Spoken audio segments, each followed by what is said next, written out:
Zavolski'ye.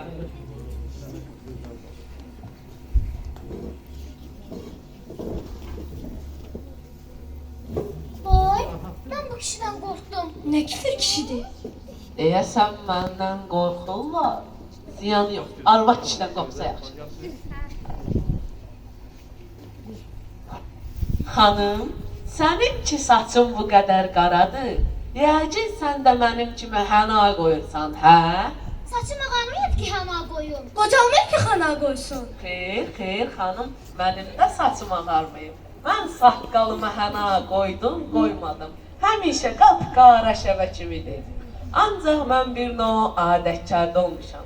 Allah ölənlərinizə rəhmət eləsin. Allah rəhmət eləsin. Rəhmətli anam deyərdi, hənanın vaxtı keçəndə başım ağrıyır. Çünki bir növ adətkarda olmuşdum. Çox nahaq yerə hənadan söhbət saldım. Heç hənanın yeri idi. Şair də burada çox yaxşı deyil. Bir gözəl o yanda, bir gözəl bu yanda.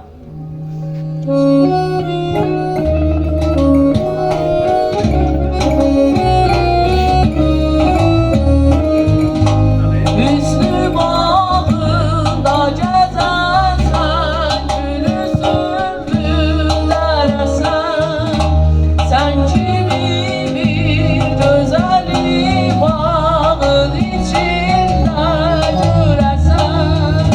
Baxasan gül yanağına, olasan nəsib olar. Baxasan gül yanağına, olasan nəsib olar. Eyləsən heç belə işlər, olamaz sən öləsən. Qoca kaftar sənə 15 yaş olan günlər gələr. Bəs qorxmursan mı ki axırda gələr başa gələr. Sənə 100 yaşlı olar var, yaraşar ailəyənə. Sənə 100 yaşlı olar var, yaraşar ailəyənə. Üzünü ildə görərsən, yalamaz sən öləsən. Görürəm ki, mənə sən çox yitirirsən gözünü. Qorxuram ki, sən axırda itirəsən özünü.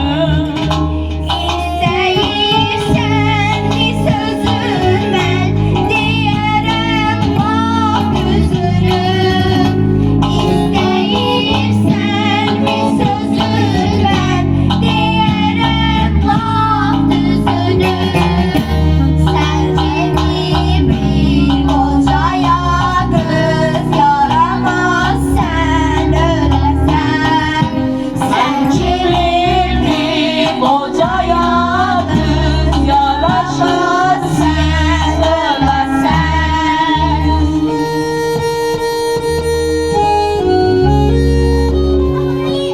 Biz getdik. Nə? Əmi, xoş getdiniz. Bir dəli şeytan deyir, bunların ikisini də birdən alacaq.